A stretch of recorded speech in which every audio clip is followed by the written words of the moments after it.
The Stoics believed deeply in the interwoven nature of all things. Marcus Aurelius wrote often of sympathia, the sense that we are not isolated individuals but part of a greater body. Like limbs to a trunk, or citizens to a state, we belong to something larger. And in belonging, we inherit responsibility. So the question arises, are you fulfilling that responsibility, or shirking it? Do you live as a contributor, or merely as a consumer? Do you leave things better than you found them, or do you deplete what others built before you? Seneca warned against a life of passive luxury. He spoke of those who mistake leisure for living, who believe the world owes them comfort without effort. But comfort, to the Stoic, is never the goal. Character is. Purpose is. Integrity is. Marcus Aurelius wrote, "What is not good for the swarm is not good for the bee." No person thrives independently, and no action is neutral. Every choice moves us either toward or away from the common good. This was not a theory for the Stoics. It was practice. Marcus, an emperor, judged himself by the service he rendered to his people. Epictetus, once a slave, taught that true freedom came not from escape, but from discipline, from knowing one's duty and performing it well. And what is that duty? To build where you can. To mend what is broken. To give more than you take. To act not out of selfish impulse, but in harmony with the whole. This does not mean martyrdom. It means meaning. It means asking daily, am I adding to the world or subtracting from it? The Stoic life is not a life of withdrawal. It is a life of engagement. Thoughtful, measured, but real.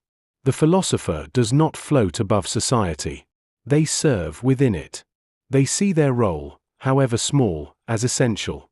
And so we return to the question, what role are you playing? Are you the citizen who uplifts, or the one who consumes without giving back? Are you a steward of what you inherit, or a squanderer of others' labor?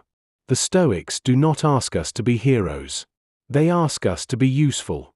Not to perform, but to provide. Not to impress, but to contribute. And in that contribution, in that steady offering of your best, you become something more than an individual. You become part of a legacy, a thread in a long and noble fabric. Not everyone will choose this path. But you can. We live in an age of abundance, yet one of the most urgent questions remains timeless. What are you giving back? The Stoics did not separate life into compartments: work, home, politics, philosophy. To them, all of it was practice. All of it demanded integrity. This practical approach to life is what makes the Stoic philosophy so engaging and active. In our time, it's easy to measure success in consumption: how much we earn, what we acquire, how many likes or followers we gain. But the Stoic measures by impact. Are you bettering the lives around you? Are you contributing to the order of things, or quietly letting it decay? Marcus Aurelius ruled not for glory, but out of obligation. He called himself a servant of the state. And he reminded himself often, you were not put on this earth to be idle. The same is true for us. Whether you work in an office, in a home, on a battlefield, or in a studio, you are part of a system. You belong to others. And they to you. The Stoic sees this, accepts this, honors this. Your actions, your discipline, your attitude, they ripple outward. They strengthen or weaken the whole. This belief in the ripple effect of actions should empower you to make a positive impact in your surroundings. No role is too small for virtue. No station in life is exempt from the obligation to give. This Stoic view should make you feel valued and significant, regardless of your role or station in life. You might not command legions, but you command your choices. You might not write laws, but you write your habits. You might not lead cities, but you lead your life, and that leadership matters. So ask, am I showing up with presence? Am I giving more than I demand? Am I building something durable, something good? The Stoics were not moralizers. They were craftsmen of the soul. They sought not applause, but alignment, between what they believed and how they lived. To be useful is not beneath you. It is the highest calling. Let others chase comfort. You chase contribution. Let others be entertained. You become essential. That is the Stoic path, not to be praised, but to be needed, and to need nothing in return but the satisfaction of duty done well.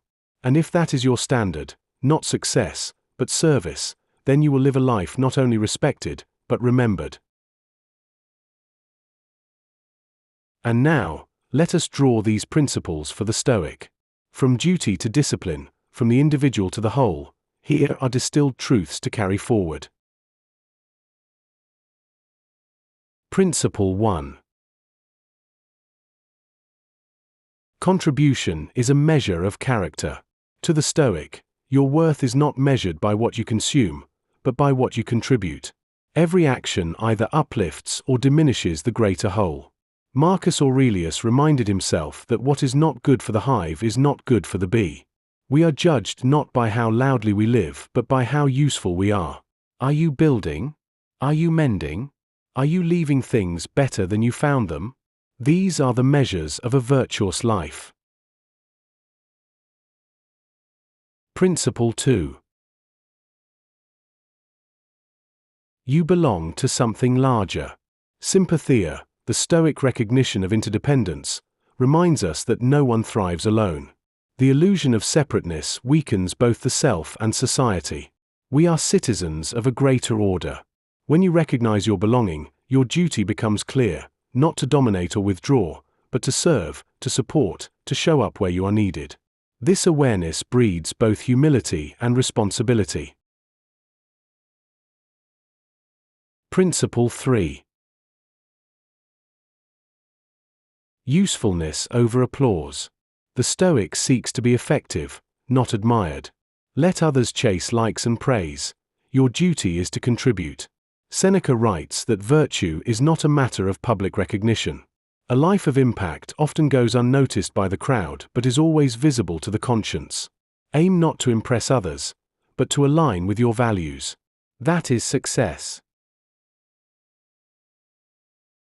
Principle 4. No role is too small for virtue. You need not be an emperor to lead nor a scholar to teach. The way you speak to a colleague, the integrity with which you complete a task, the care you show to someone unseen, these are your areas of contribution. Virtue is not reserved for grand gestures. It is built in the daily choices that shape who you are and what you stand for. Principle 5. Ask daily, what am I giving? The Stoic life requires daily examination. Are you showing up with presence? Are you giving more than you take? Each morning is a renewal of duty. Each evening, an audit. Not to invite guilt, but to invite clarity. This is not about perfection. It is about progress, presence, and persistence. Principle 6.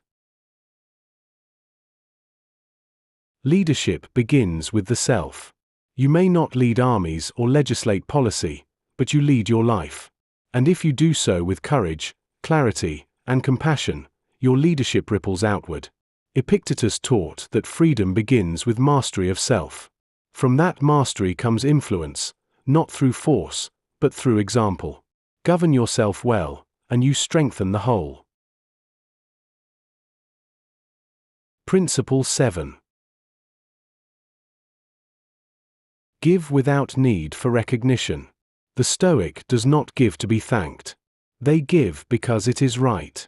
Like nature, which nourishes without praise, the Stoic acts in alignment with virtue regardless of the outcome. This detachment from recognition is not cold, it is free. To serve without needing to be seen is to act with true dignity. Principle 8. Comfort is not the goal, purpose is. Seneca warned against those who comfort their god. Comfort seduces, but it weakens. The Stoic asks a harder question: what is my purpose here? And how do I serve it? It is through effort, discipline, and contribution that the soul finds strength. Comfort may accompany purpose, but it must never replace it. Principle 9. Your discipline is a gift to others. Your restraint, your calm, your ability to endure, these are not just private virtues. They benefit others. In a chaotic world, the person who governs themselves becomes a refuge. Your presence becomes permission for others to do the same. This is quiet leadership, but it is powerful. Principle 10. The legacy is in the living. We often speak of legacy as something left behind. The Stoic reframes it: legacy is what you are doing now. It is in the habits you model, the standards you uphold, the energy you contribute. A meaningful life is not written at the end, it is authored in each action, every day. Live so that your conduct speaks when you are gone.